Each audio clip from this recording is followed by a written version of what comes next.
ओम साई राम। सभी साईं भक्तों के चरणों में कोटि कोटि वंदन। हर हफ्ते की तरह इस हफ्ता भी एक साईं सचरित्र से ही एक लीला लेकर के आया हूँ। अध्याय 31, व्याघ्र की मुक्ति, शेर की मुक्ति। पूरा 31 अध्याय जो है किसी संत के सम्मुख, संत को देखते देखते अगर हम अपना प्राण त्यागते हैं तो वो व्यक्ति हो, पशु हो, पक्षी हो, कीट हो, उसको फिर से जन्म नहीं लेना पड़ता, वो मुक्त हो जाता है। इसका पूरा ब्यौरा जो है वो 31 अध्याय में, पूरे अध्याय में सिर्फ इसी टॉपिक को लेकर के वो अध्याय डील करता है। इसी अध्याय में शुरुआत में सन्यासी विजयानंद की कहानी है, कैसे बाबा उनको अपने चरणों में मुक्ति देते हैं, और बालाराम मानकर की कथा है। उसके बाद तात्या साहब नुलकर को कैसे मुक्ति मिलती है उसकी कथा है। मेघा को कैसे बाबा अपने चरणों में विलीन करते हैं और मुक्ति देते हैं उसकी गाथा है। और अंत में एक खूंखार शेर व्याघ्र जो पूरी तरह से ज़ख्मी है, और 3 दरवेशी कैसे उसको लोहे की जंजीरों से बांध करके बाबा के दरबार में लाते हैं। असल में उनकी मनीषा तो ये होती है कि वो कहीं अरसे से बीमार चल रहा होता है वो शेर, तो वो तीनों का उपजीविका वो शेर ही है।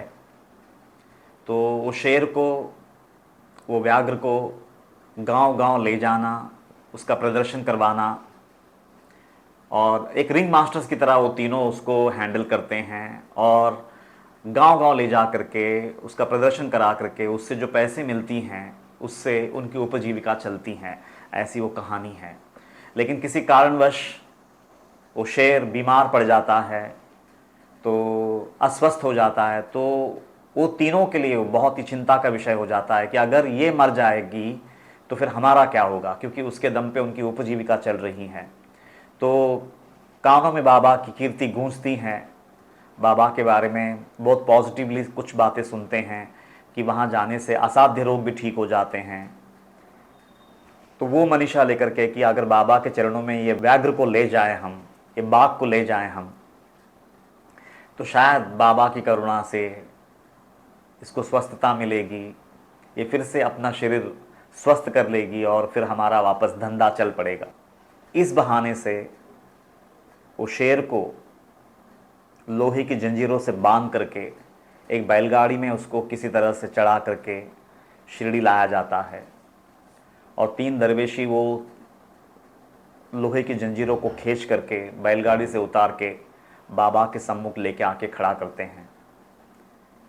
जैसे ही बाबा की नज़र वो बाघ पे पड़ती है, वो शेर पे पड़ती हैं, तो शेर भी बाबा की तरफ एक बार प्रेम भरी निगाह से देखती हैं और अपनी पूंछ को फुगा करके 3 बार द्वारका माई की ज़मीन पे अपड़ती हैं और बाबा को देखते देखते अपना प्राण छोड़ देती हैं। तो 3 दरवेशी पहले तो बहुत नाराज़ हो जाते हैं कि यहाँ आने के बावजूद ये बच ना सका, लेकिन फिर भी सोचते हैं चलो संतों के सामने शायद इसको सद्गति मिलनी थी, इसको मुक्ति मिलनी थी, इसलिए ये इसका प्रारब्ध इसको यहाँ पे खींच लाया, इसका कर्म ही इसको यहाँ पे खींच लाया।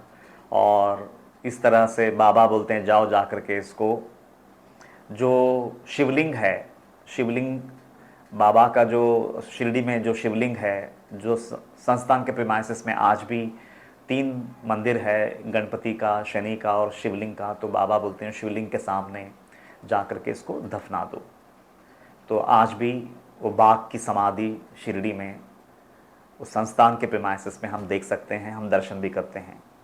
कहानी में ऐसा भी लिखा गया है कि पिछले जन्मों का ये शेर इन तीनों दरवेशियों का ऋणी था, वो ऋण चुकता न कर सका, और उसके चलते उन तीनों के हाथ में जीवन भर कठपुतली बन करके, उनका उपजीविका बन करके हमेशा लोहे की जंजीरों में जकड़ा हुआ जीवन जीते जीते जीते जीते एक वक्त ऐसा आता है कि बाबा के ही आँख के सामने, बाबा के ही नज़र के सामने द्वारका माई में बाबा को देखते देखते उसने अपना प्राण त्याग दिया।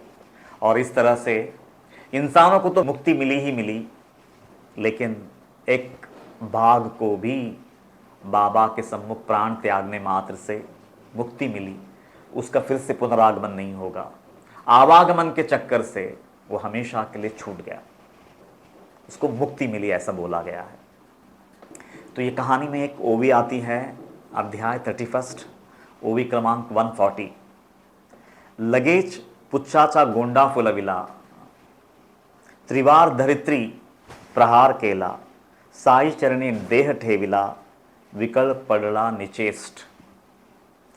तो बोलते हैं जैसे ही बाबा से नज़र मिली कि पूंछ को उठाया और द्वारका माई के पावन धरा पर 3 बार अपटा और फिर साईं के चरणों में अपना देह विसर्जित किया और निश्चेष्ट होकर के हमेशा के लिए मुक्त हो गई, ऐसा ये वो भी कहता है।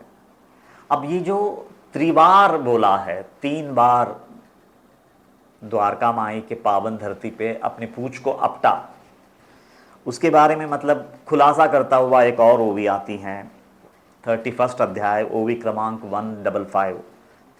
पूर्ण सभाग्य असल्या वीण, कैचे संत दृष्टि पुड़े मरण, त्रिताप त्रिपुटी त्रिगुण मर्दन, होनी निर्गुण टाकला। बेहतरीन ओवीज में से एक है ये। एक ओवी ये पूरी लीला को उजागर करती हैं। तो बोलते हैं अगर कहीं जन्मों का भाग्य अगर अपने खाते में जमा ना हुआ होता, कैसे बाबा जैसे समर्थ सद्गुरु संत के आगे प्राण त्याग पाता। और बोलते हैं उसका अंदर का त्रिताप त्रिपुटी त्रिगुण मर्दन, होनी निर्गुण टाकला। तो बोलते हैं उसका अंदर का त्रिपुटी यानी मैं अलग हूँ, ये जग अलग है और जगदीश अलग है। ये जो हमारी भावना होती हैं वो त्रिपुटी मिट गई, बल्कि मैं ही जग हूँ, मैं ही जगदीश हूँ, ये अनुभव पा लिया। उस शेर ने उसका त्रिपुटी का खात्मा कर दिया बाबा ने।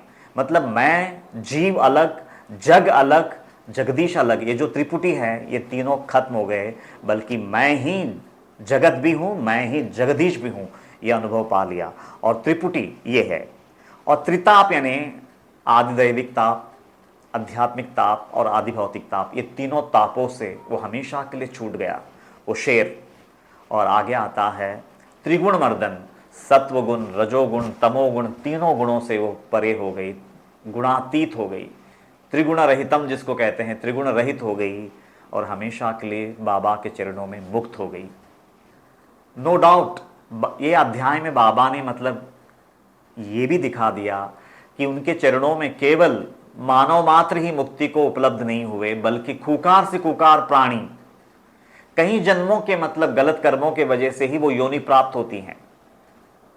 ये जितनी भी खूंखार योनियां हैं, जैसे कि वैशी जानवर है, फिर वो चाहे शेर हो, सिंह हो या फिर घड़ियाल हो, ऐसे और कहीं मतलब जो खूंखार जानवर है, सर्प हो, बिच्छू हो, तो ये ऐसे ही वो योनि को उपलब्ध नहीं हुए हैं। कई जन्मों के उनके घिरे हुए कर्म होते हैं, निचले किस्म के कर्म होते हैं जो उनको वो योनि लेने पे मजबूर करती हैं। और जो लोग इस खूंखार योनियों में प्रवेश कर जाते हैं, उनको एक पल के लिए भी, जब तक वो सांस ले रहे होते हैं इस धरा पर, उनको एक पल के लिए भी शांति नहीं होती है।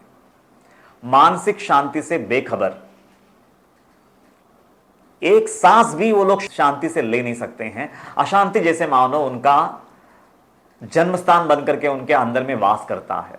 एक पल के लिए भी वो अशांति मिटती नहीं है उनमें से, वो योनियां है ये। और ऊपर से शरीर में दुनिया भर की पीड़ाएं, कहीं जख्मों से भरा हुआ, मतलब शारीरिक त्रास भी भोग रहा है और मानसिक त्रास का तो जैसे मानो वो आलय है, वो मंदिर है।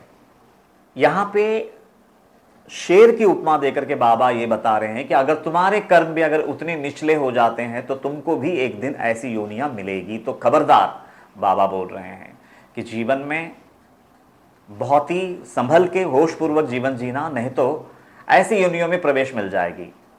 शेर इन्हें एक तरह से देखा गया तो हम ही है, क्योंकि शेर में त्रिपुटी का कहां से मतलब लोग होगा बताइए तो, क्योंकि उन्होंने बोला है कि वो शेर में से त्रिताप त्रिपुटी और त्रिगुण का मर्दन हुआ और इस तरह से वो निर्गुण में प्रवेश कर गया।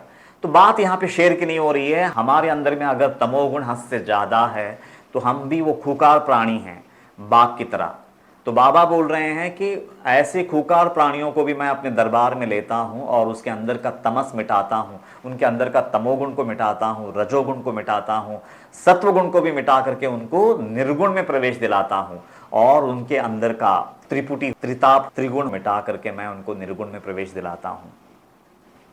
तो यहाँ पे हकीकत में अगर समझो शेर की जगह हम लोग अपने आप को देखते हैं तो तीन दरवेशी कौन हैं जो 24/7 हम पे राज कर रहे हैं? वो है पुत्रेष्णा, वित्तेष्णा, लोकेष्णा, ईष्णा त्रय जिसको कहते हैं।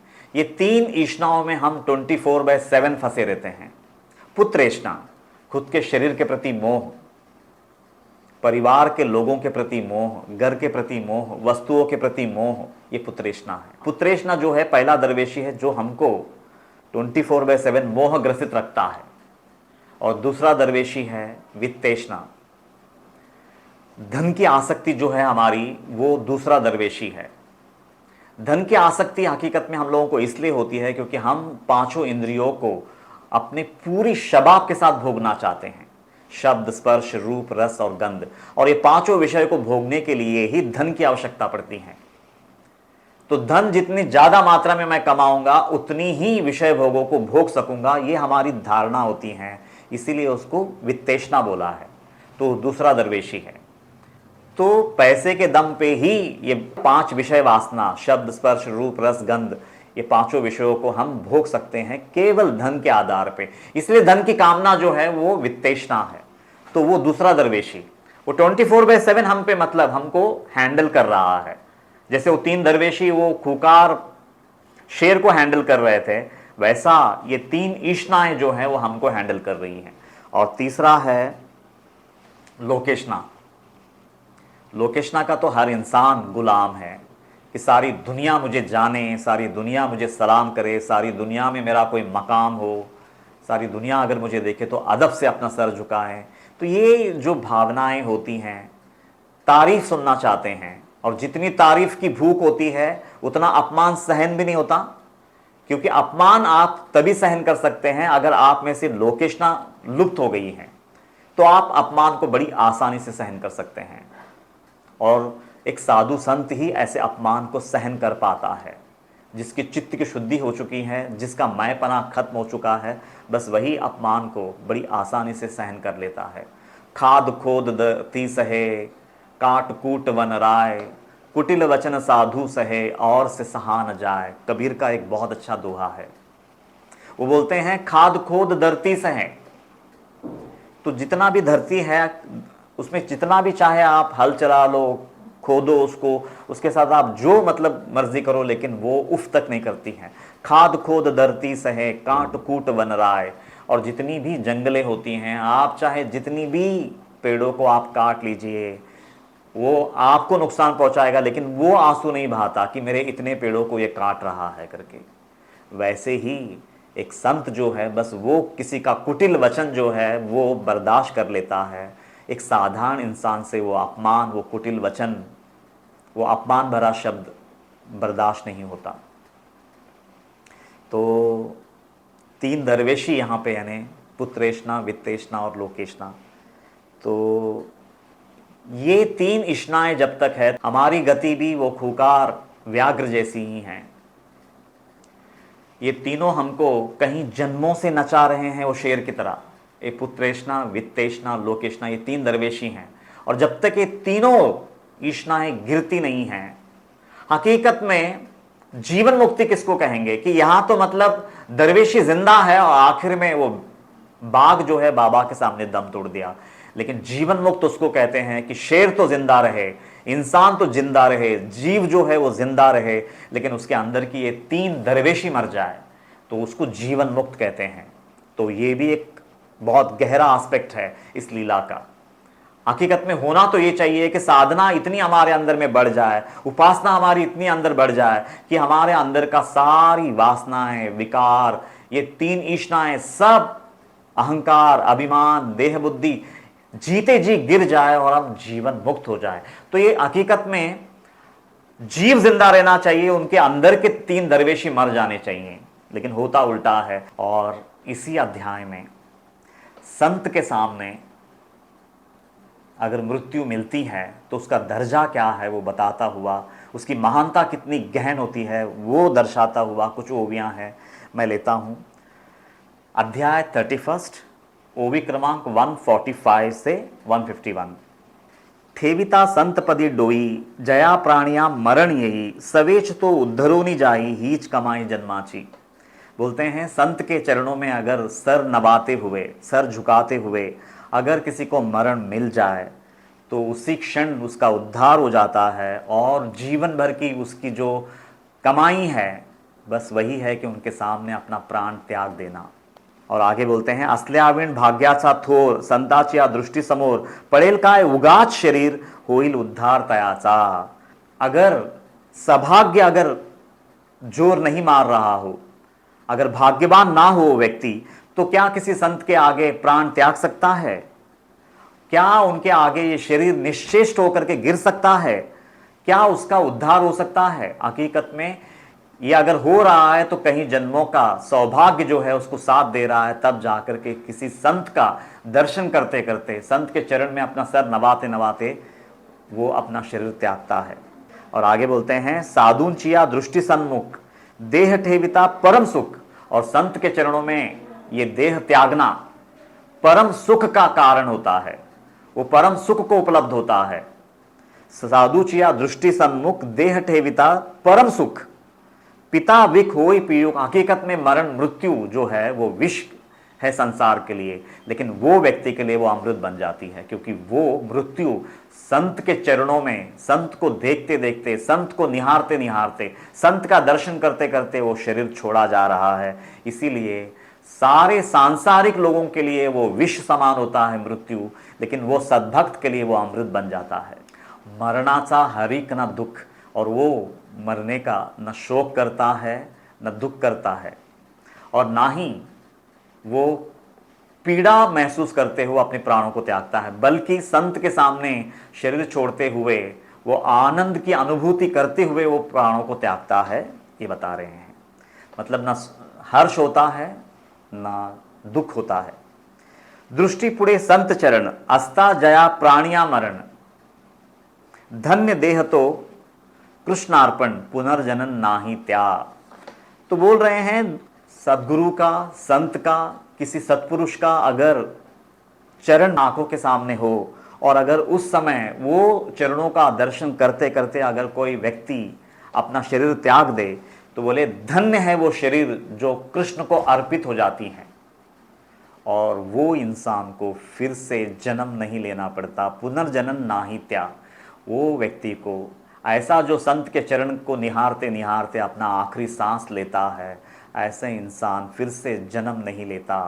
वो शरीर जो है वो कृष्णार्पण हो जाता है, कृष्ण में विलीन हो जाता है। जैसे बूंद मेघों से निकल करके सागर में गिरने के बाद सागर कहलाती है, वैसा ही वो जीव सत्पुरुष का दर्शन करते करते, उनका चरणों का दर्शन करते करते जैसे ही अपना प्राण त्याग देता है, वो जीव जो है वो सत्पुरुष में ही विलीन हो जाता है। और आगे बोलते हैं, संताचिया दृष्टि सन्मुख, मरण नवे ते वैकुंठ सुख, जिंकिला तेणे मृत्यु लोक, ना पुनर्भव शोक तया। तो बोलते हैं संत के सामने मरना जो है वो वैकुंठ सुख को प्राप्त कराता है, और वो इस मृत्यु लोक को जीत लेता है, बल्कि मृत्यु को ही जीत जाता है। न पुनर्भव शोक तया, फिर से इस शरीर में आकर के उसको दुनिया भर की यातनाएं सहनी नहीं पड़ती है, वो हमेशा के लिए अपना सच्चिदानंद स्वरूप को पा लेता है। संता देखता देह त्यागती, तया नाही पुनरावृत्ति, तीच सर्व पापांची निष्कृति, उद्धार गति पावला। संतों को देखते देखते जो देह त्यागता है उसको फिर से जन्म नहीं लेना पड़ता, उसकी पुनरावृत्ति नहीं होती है। तीच सर्व पापांची निष्कृति, और वही सारे पापों का क्षालन हो जाता है वो संत के सामने ये शरीर त्यागने मात्र से। उद्धार गति पावला, और इस तरह से उसका उद्धार हो जाता है। और फिर आगे बोलते हैं, अनखाग्र संतावलोकन करिता करिता जे देह पतन तया काय मणावे मरण निजोद्धरण ते साचे। तो सर के बाल से लेकर के पैर के नखून तक किसी संत का, सत्पुरुष का या सदगुरु का दर्शन करते करते करते करते अगर ये देह गिर जाता है, उसको क्या मरण कहेंगे?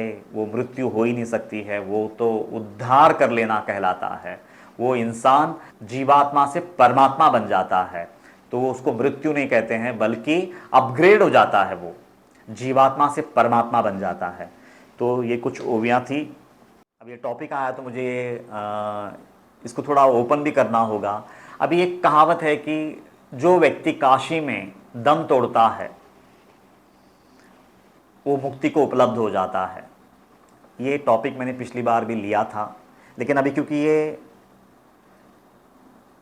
मुक्ति के ऊपर ये लीला है कि संत के आगे अगर उनका दर्शन करते करते अगर कोई शरीर त्याग दे तो मुक्त हो जाता है, तो ऐसे ही काशी के बारे में बोला है। तो चाहे काशी हो या किसी सत्पुरुष का सानिध्य हो, एक बात हमेशा याद रखनी चाहिए कि उनके करीब सामने रह करके शरीर त्यागने मात्र से मुक्ति नहीं मिलती है, उनको देखते देखते मन में भी वो बसा हुआ होना चाहिए। इंद्रियों में तो बसा हुआ होना ही चाहिए, लेकिन मन भी जो है वो पूरी तरह से वो सत्पुरुष पे विलीन हुआ होना चाहिए। मन में संसार का ख्याल चल रहा है, लेकिन काशी में अगर आपने देह त्याग कर दिया तो आपको मुक्ति संभव नहीं है, असंभव है वो।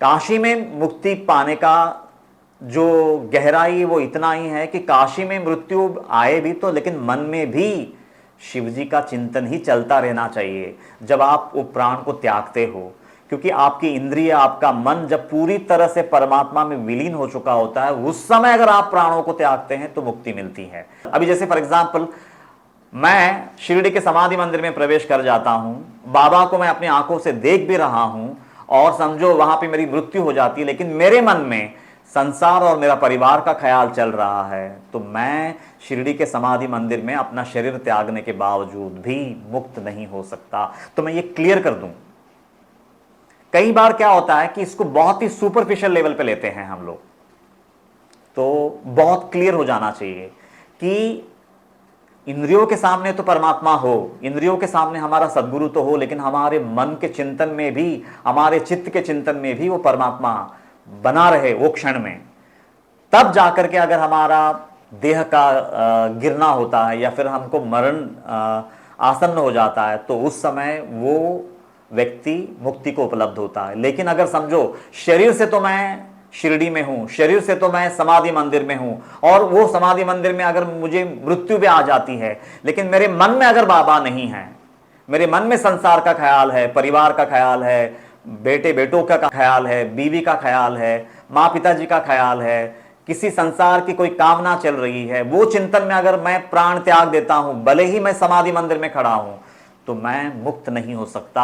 तो ये बात भी हम लोगों को क्लियर होनी चाहिए।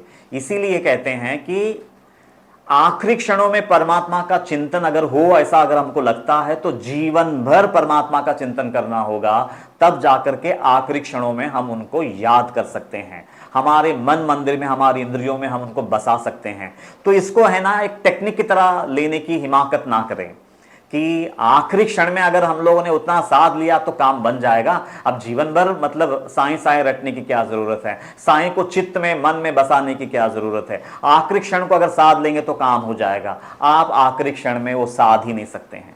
जीवन भर अगर आपने वो अभ्यास नहीं किया है तो आखिरी क्षणों में आप 101% भटक जाएंगे, आपका इंद्रिय भटक जाएगा, आपका एवं दो शरीर से आप समाधि मंदिर में हो सकते हैं, लेकिन इंद्रियों से, मन से आप संसार का ही चिंतन करते रहेंगे और उसी अवस्था में आप अपना देह को त्यागेंगे, क्योंकि जीवन भर आपने वो अभ्यास नहीं किया है, जीवन भर आपने वो अनन्य भक्ति नहीं की है, जीवन भर आप वो निष्काम भक्ति में चूर नहीं रहे, तो आखिरी क्षणों में आप धोखा ही खाएंगे। भले ही समाधि मंदिर में आप हो, मैं तो समाधि मंदिर में रहने की बात कर रहा हूं ताकि क्लैरिटी और ज्यादा आ जाए। तो संत के सामने मरण का महत्व इतना गहरा है। तो मरण का मतलब ये नहीं है कि खाली शरीर त्याग दिया हमने, नहीं, शरीर में मतलब शरीर, इंद्रिय, मन, चित्त पूरी तरह से बाबामय रहना चाहिए वो क्षण में जब हम प्राण त्यागते हैं। उस समय हमारी मुक्ति होती है। तो एक क्लैरिटी रखना कि केवल शरीर मतलब उनके सामने अगर गिर जाता है, लेकिन चित्त में, मन में अगर संसार का ख्याल चल रहा हो तो उसको मुक्ति मिलना असंभव है। क्योंकि मैं हर बार अपने टॉक्स में मुक्ति मोक्ष ये कहता रहता हूं, तो कई लोगों को ये सवाल गिरता है कि ये दोनों में अंतर क्या है। ये सवाल कई बार पूछा जाता है, तो आज क्योंकि टॉपिक ही वो है तो मैं आज उसको भी क्लियर कर देता हूं। देखिए, एक मुक्ति है, दूसरा जीवन मुक्ति है और तीसरा मोक्ष है। इसको क्लियर कर देते हैं। अभी ये जो मुक्ति है, ये अध्याय में जो जितनी भी केसेस हैं, सन्यासी विजयानंद, मेघा, तात्या साहेब नुलकर, बालाराम मानकर और आखिर में बाघ की मुक्ति, तो ये जितने भी लोग हैं, ये ऐसा कहा गया है कि आखिरी क्षणों में ये बाबा के सामने प्राण त्याग दिए, बाबा के चिंतन में मग्न होते हुए इन्होंने प्राण त्याग दिया, इसीलिए इनको वो मुक्ति पे उनका अधिकार सिद्ध है। इसको आखिरी क्षण में मुक्ति मिली है, मतलब वो क्षण से पहले तक वो बंधनों में बंधे हुए थे कि यहां शरीर छूटा और वो आत्मा परमात्मा में विलीन हो गई, इसलिए पुनरागमन नहीं हो सकता उनका, वो फिर से जन्म नहीं लेने वाले हैं। तो ये है विदेह मुक्ति, मतलब देह छूटा कि वो आत्मा में प्रवेश कर गए, उनको फिर से जन्म नहीं लेना पड़ता। और दूसरा है जीवन मुक्ति। जीवन मुक्ति का मतलब यह है कि शरीर गिरा नहीं है, जिंदा है अभी व्यक्ति, लेकिन उसके अंदर का अहंकार मिट गया, उसके अंदर की वासनाएं मिट गई, उसके अंदर की तीनों तृष्णाएं मिट गई, पुत्रेष्णा, वित्तेष्णा, लोकेष्णा, सब गिर गया, त्रिगुण गिर गया, त्रिताप गिर गया, त्रिपुटी का मर्दन हो गया जीते जी, और वो जीवन मुक्ति का आनंद को, सतचित और आनंद को जीते जी भोग रहा है, उसको कहते हैं जीवन मुक्त। तो एक विदेह मुक्त, दूसरा जीवन मुक्त, और इससे भी ऊपर का जो मकाम है वो है मोक्ष। तो ये मुक्ति है दोनों भी, विदेह मुक्ति और जीवन मुक्ति, और उससे भी ऊपर का एक मकाम है वो है मोक्ष। मुक्ति में और मोक्ष में अंतर क्या है? मुक्ति यानी मैं शरीर नहीं हूं, मैं आत्मा हूं, इसका बोध हो चुका है उसको, और उसके अंदर के त्रिगुण मिट गए हैं, उसके अंदर का त्रिताप मिट गया है, और वो पूरी तरह से मतलब जीवन मुक्त अवस्था को भोग रहा है, तो वो मुक्त है। देखिए, मुक्ति और मोक्ष का अंतर अगर समझना हो, अभी एक सागर है, पूरा विशाल सागर है, वो परमात्मा है, वो जल जो है वो परमात्मा है, ऐसा मान के चलो। और एक संत है जिसको विदेह मुक्ति मिली है, तो वो जाकर के एक लोटे को, समझो एक मिट्टी का गागर है, ले जाकर के वो समंदर से पानी लेके आके समंदर के बाजू में रख दिया। अभी समंदर का पानी और वो घड़ा के अंदर जो पानी है, वो गागर के अंदर जो पानी है, वो दोनों एक है। तो ये जो मुक्ति है वो गागर के अंदर का पानी है, और वो जो समंदर का पानी जो है वो मोक्ष है। तो गागर के अंदर जो पानी है वो मैं शरीर में रहते हुए, मैं शरीर नहीं, मैं आत्मा हूं, इसकी अनुभूति पा लेना। और समझो अभी ये मुक्त व्यक्ति जो है वो गागर के साथ, मतलब मिट्टी का गागर में जो पानी है वो पानी भी आत्मा कहलाती है, क्योंकि वो परमात्मा का ही अंश है, वो आत्मा कहलाती है। लेकिन समझो वही गागर जो पानी से भरा हुआ है, उसको ले जाकर के बीच समंदर में छोड़ दिया, और वो कुछ अंतराल के बाद वो मिट्टी जो है वो पिघल गई समंदर में, और वो अंदर का पानी और समंदर का पानी एक हो गया, तो वो है मोक्ष। तो ये बुनियादी फर्क है। थोड़ा और ज्यादा क्लियर करता हूं। शरीर रहते हुए मैं आत्मा हूं, इसका अनुभूति करना, और आखिरी क्षण में शरीर त्याग करके वो परमात्मा में विलीन हो जाना, ये मुक्ति है।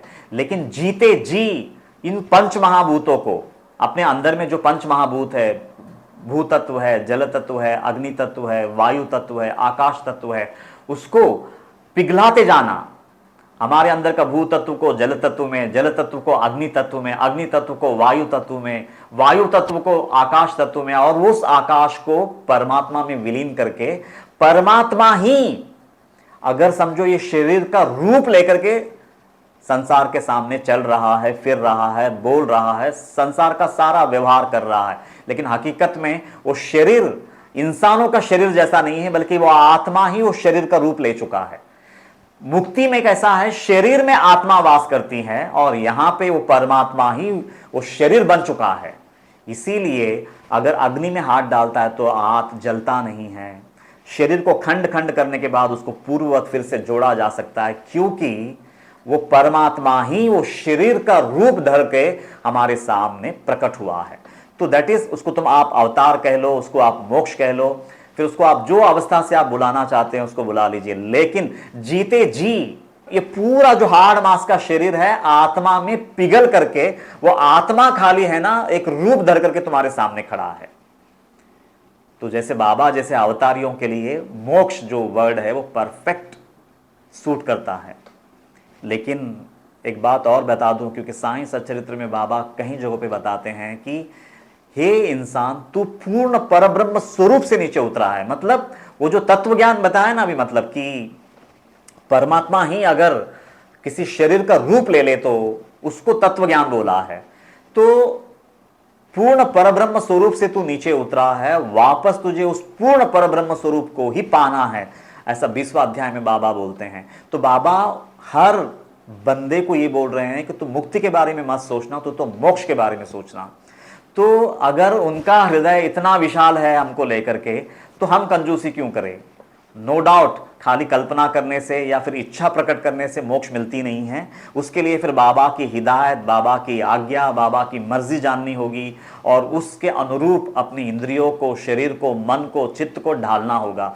तब जाकर के हमारा ये जो पंच महाभूतों का जो शरीर है वो आत्मा में पिघलता जाएगा और आत्मा ही एक दिन ये रूप में संसार के सामने चलेगा, फिरेगा, बात करेगा, हर व्यवहार करेगा और उस पूर्णता को खुद तो पहुंचा हुआ होता है, फिर औरों को भी उस पूर्णता की तरफ ले जा सकता है। तो ये है मुक्ति और मोक्ष का अंतर। क्योंकि अभी टॉपिक निकला तो वो भी क्लियर कर देते हैं। इसको तत्व ज्ञान बोलते हैं और वो जो है मैं शरीर नहीं आत्मा हूं, वो आत्मज्ञान। तो आत्मज्ञान से भी कहीं ऊंचा मर्तबा है इस तत्व ज्ञान का। इसीलिए साईं सच्चरित्र का 11वां अध्याय को बाबा ने उतना इंपॉर्टेंस दिया है।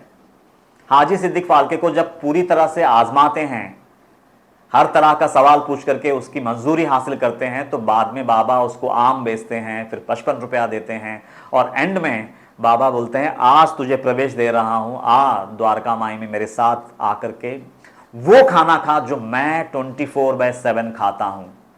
तो बोझ यहां पे मतलब साधारण खाना की बात नहीं हो रही है। बाबा बोलते हैं 24/7 मैं आत्मा को खाता हूं, आत्मा को पीता हूं, वही आत्मा को मैं तुझे खिलाता हूं। आ मेरे सामने बैठ और मैं जिस भोजन का सेवन करता हूं वही आत्मा का भोजन आज के बाद तू भी करेगा। तो वो आत्मज्ञान। लेकिन देखो वो अध्याय वहां पे खत्म नहीं होती हैं, 11वां अध्याय। उसके बाद फिर बाबा का पंच महाभूतों पे नियंत्रण बताया है कि अग्नि के ऊपर उनका पूरी सत्ता कैसे थी, वो तूफान को कैसे बाबा रोकते हैं। तो वहां पे बाबा ने बताया कि वो तत्व ज्ञान है, मतलब आत्मज्ञान के बाद तत्व ज्ञान तक पहुंचना है। तो इसीलिए 11वें अध्याय का, रुद्र अध्याय का उतना महत्व है।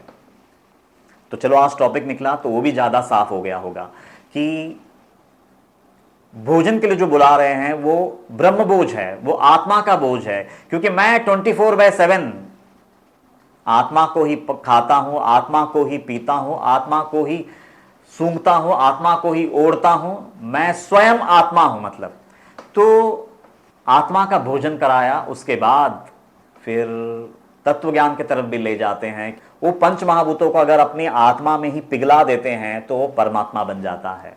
तो ये दो मुक्ति और मोक्ष में इतना गहन अंतर है। तो ये हो गया मुक्ति और मोक्ष। अब देखिए ये लीला से संबंधित और एक सवाल उठता है, क्योंकि साईं सच्चरित्र का जब हम 31 अध्याय पढ़ते हैं तो एक और बात भी वो साफ करते हैं इस अध्याय में कि वो व्याघ्र को इतना क्रूर योनि मिला ही क्यों। ऐसा कौन से कर्म किए थे वो बंदे ने पिछले जन्म में इंसान रहते हुए कि जो इसको इतना खूंखार योनि, बाघ का, व्याघ्र का, शेर का योनि मिला, और वो भी पूरी तरह से जीवन भर त्रस्त, बीमारियों में जकड़ा हुआ, लोहे की जंजीरों में बंधा हुआ, मतलब हर तरह का पीड़ा सहता हुआ वो योनि क्यों प्राप्त हुआ। तो बाबा उसका आंसर भी देते हैं इसी अध्याय में। तो मैं वो कुछ ओवियां हैं वो ले लेता हूँ तो ज़्यादा साफ हो जाएगा। अध्याय 31, ओवी क्रमांक 152 153। अब देखिए वो शेर को वो योनि प्राप्त ही क्यों हुआ। तो बाबा ये भी बता रहे हैं कि वो लोग जो प्राणियां आप लोगों को जो दिख रही है ना, वो ऐसे ही नहीं है, वो पिछले जन्म में बहुत उन्नत अवस्था में रहते हैं, लेकिन अपने गंदे कर्मों की वजह से वो योनियों में वो आ जाते हैं। तो बाबा को ये भी बताना है। तो बाबा बोलते हैं चैप्टर 31 ओवी क्रमांक 152, पाहु जाता पूर्व विधान कोणी तरी हा पुण्यवान। अगर इसका पिछले जन्म को अगर हम देखें तो ये कोई पुण्यवान व्यक्ति था, इसके बहुत अच्छे शुभ कर्म थे। मिरु जाता विद्याभिमान पावला अवमान हरिभक्ता। तो बोलते हैं लेकिन इसको अपने विद्या का इतना गुरूर था, इतना घमंड था, इतना अभिमान था कि वो किसी हरिभक्त को, जो सच्चा हरिभक्त था कोई, उसका अपमान किया, उसकी जो पर्सनैलिटी है उसको क्षति पहुंचाई, उसका अपमान किया, उसको बदनाम किया, उसको 4 लोगों के सामने नीचा दिखाया, उसकी रोशनी को ढक दिया। ऐसे कुकर्म किए इसने पिछले जन्म में, तब जाकर के वो इस योनि में आया है। बाबा ये भी बता रहे हैं। और आगे बोलते हैं तयाचिया शापा पासुनी पावला ही क्रूर योनि। और वो हरिभक्त हृदय में जो पीड़ा हुई वो उस तरह से छल करने की वजह से, तो वो पीड़ा उसके लिए अभिशाप बन गई और इस क्रूर योनि को वो उपलब्ध हुआ। यहां तक कि उन्होंने बोला है कि वो हरिभक्त के मुख से श्राप निकलता है। देखो कोई भी अगर सच्चा हरिभक्त हो तो श्राप दे ही नहीं सकता। सबसे पहले तो मैं ये बात भी क्लियर कर दूं। लेकिन हो सकता है कि उसका हृदय जो है बहुत ही पीड़ित हुआ, वो अपमान के वजह से, वो बदनामी के वजह से, तब जाकर के वो पीड़ा जो है वो श्राप बन करके उसके जीवन पे कहर बरसाया और तब जाकर के उसको अगले जन्म में वो क्रूर योनि में आना पड़ा। और फिर बोलते हैं उशाप योगे लागला चरणी अभिनव करणी भक्तांची। और अभी वापस बाबा के दर्शन से वो श्राप जो है उस श्राप में कन्वर्ट हो गया, मतलब वरदान में कन्वर्ट हो गया और उसको बाबा के चरणों में मुक्ति मिली। कभी भी मतलब ये लीला से हमको बाबा ये सिखा रहे हैं कि अगर किसी में रोशनी है, किसी भक्त में सच्चाई है, अगर वो दुनिया को सही दिशा दे रहा हो, तो वो व्यक्ति को अपमान करने का, वो व्यक्ति का 4 लोगों के सामने जग हसाई करने का, या फिर उसका जो व्यक्तित्व है उसको नीचा दिखाने का। क्योंकि क्या होता है ना कि हम लोगों में ईर्ष्या द्वेष इतना ज्यादा रहता है, क्योंकि चित्त की शुद्धि तो हुई नहीं रहती है। केवल हम लोग मतलब संसार के सामने अच्छी अच्छी बातें रखते हैं, इंफॉर्मेशन रखते हैं, हकीकत में ओरिजिनल चित्त की शुद्धि हमको मिली नहीं होती है। तो जहां पर भी कोई अच्छा अपने से बेहतर दिखा तो फिर मन में जो है वो द्वेष, मत्सर, ईर्ष्या पनपने लगती है। और फिर क्या है, उतनी ऊंचाई पे तो मैं जा नहीं सकता, तो बेहतर है उसको दाग दाग कर देते हैं, उसका अपमान करते हैं, उसको बदनाम करते हैं, उसको अपने लेवल पे खींचते हैं। और ये जो कुकर्म है ना, ये हर इंसान में बसा हुआ होता है और बाबा उसको यहां पे बहुत अच्छे से प्रोजेक्ट कर रहे हैं कि ये चीजें तुम्हारे अंदर में, हर इंसान के अंदर में होता है। तो बहुत सजग रहना, नहीं तो फिर अगला बर्थ बुक कर लोगे क्रूर योनि का। अगर नहीं संभलते हो तो एक तरह से मतलब रिजर्वेशन कर लोगे कि अगला जन्म तय है, फिर किसी क्रूर योनि में ही जाओगे।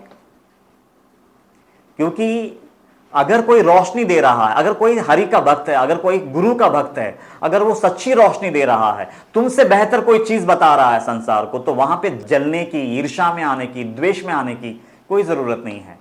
उल्टा ये मेरे लिए भी बहुत ही अच्छा विषय है, इसको मैं अपने जीवन में भी लागू करूंगा, ऐसा मानते हुए अपना भी उद्धार करना चाहिए और 4 लोगों को बता करके 4 लोगों का उद्धार के बारे में भी सोचना चाहिए। लेकिन अगर ईर्ष्या में आ जाते हो कि बाप रे अगर इसको सुनेंगे तो मेरा क्या होगा, मेरा धंधे का क्या होगा, अगर वहां जाते हो आप, तो फिर तो रिजर्वेशन कंफर्म है। ये बता दिया बाबा ने यह अध्याय में। और ये सारी चीजें जो हैं हम सब में विद्यमान हैं, इसको हम नजरअंदाज नहीं कर सकते हैं, क्योंकि चित्त की शुद्धि ही नहीं हुई होती है। खाली हम इंफॉर्मेशन दे रहे हैं संसार को, चित्त की शुद्धि से हमारा कोई नाता नहीं है। उल्टा मैं तो बोलता हूं ना, अगर कोई दूसरा बंदा दिखता है जो बाबा का प्रचार कर रहा है, वहां तो सर झुक जाना चाहिए, नम्रता से पूरी तरह से मतलब बिछ जाना चाहिए। लेकिन इतनी विशालता हमारे अंदर आ ही नहीं सकती है, क्योंकि अशुद्धि का पर्वत है। कहां से लाओगे उतनी विशालता, उतनी नम्रता, उतना बिछने का हुनर कहां से आएगा? तो ये लीला बहुत कुछ बताती है कि अगर कोई दिया बन करके भी अगर कोई रोशनी दे रहा है, तो हाथ मार करके वो दिया को बुझाने का प्रयास मत करना। जैसे ही वो दिया को बुझाने का प्रयास करोगे, वो दावानल बनकर के तुमको जला देगी, और वो दावानल स्वयं परमात्मा ही बन जाते हैं।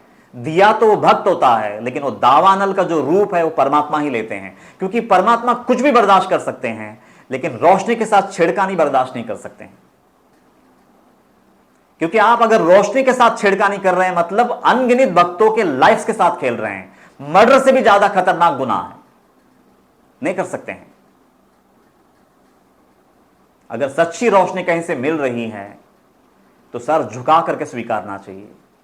ईर्ष्या में आने की जरूरत नहीं है, द्वेष में आने की जरूरत नहीं है, मत्सर में आने की जरूरत नहीं है, नहीं तो जिंदगी तबाह हो जाएगी।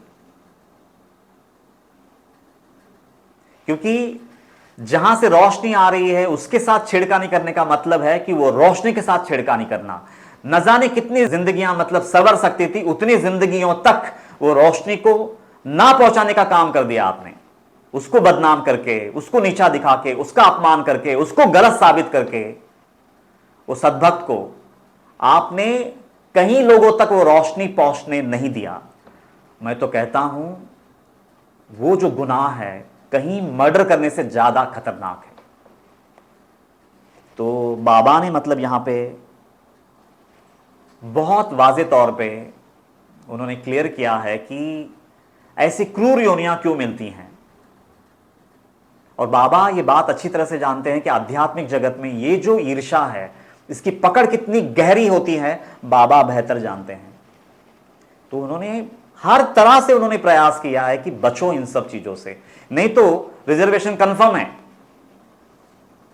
हमारा रिजर्वेशन तो कभी कभी वेटिंग लिस्ट में जाता है, लेकिन यहां पे कंफर्म है, क्रूर योनि में ही अगला जन्म हमने तय कर लिया। इसके ऊपर है ना, आखिर में मैं गुरु नानक जी का मतलब एक बहुत ही प्यारा भजन है, उसकी कुछ पंक्तियां लेकर के मैं इसको खत्म करता हूं। संत का निंदक महाहत्यारा।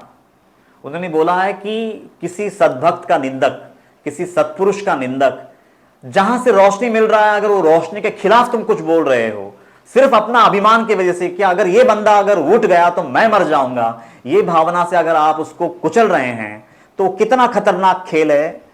गुरु नानक जी बता रहे हैं, संत का निंदक महाहत्यारा, संत का निंदक परमेश्वर मारा, निंदक की कभी पूजे ना आस, संत का निंदक सदा निराश। आगे बोलते हैं, संत का निंदक अंतर का थोता, भूसा है अंदर से, कुछ भी नहीं है उसमें। जैसे श्वास बिन मृतक की लोता, जैसे शव गिरा होता है ना जिसमें प्राण नहीं होता, वैसा संत का निंदक की जीवनी होती है। अंदर में कुछ भी नहीं रहता, वो एक शव की तरह अपना पूरी जीवन जीता है और शव बनकर के ही इस दुनिया से उठता है। संत का निंदक सर्प योनि पावे। देखो आ गया वापस, खुकार योनियां मिलती हैं, क्योंकि ये खेल नहीं खेलने का, खतरनाक खेल है। जहां से रोशनी मिलती है सर झुका के स्वीकारते हैं।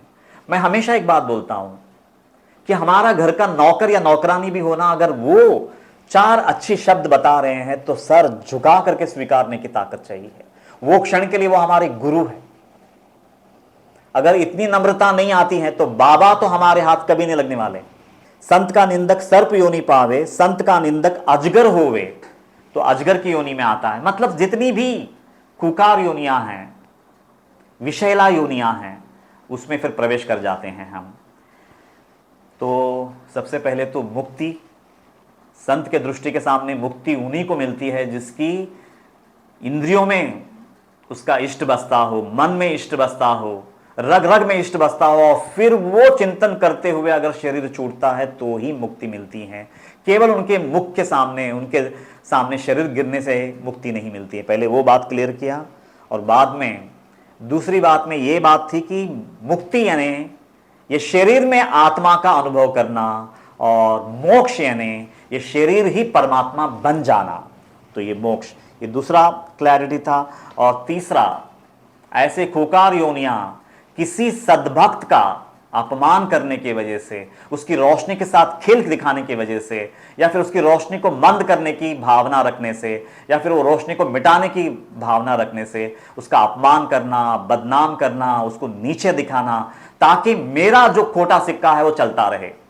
तो ये खतरनाक खेल है। अगर वैसा खेल खेलते हो तो रिजर्वेशन कन्फर्म है। तो ये 3-4 पॉइंट्स है जो इस लीला से निकलती हैं। उम्मीद करता हूं आप लोगों के हृदय को छू लिया होगा।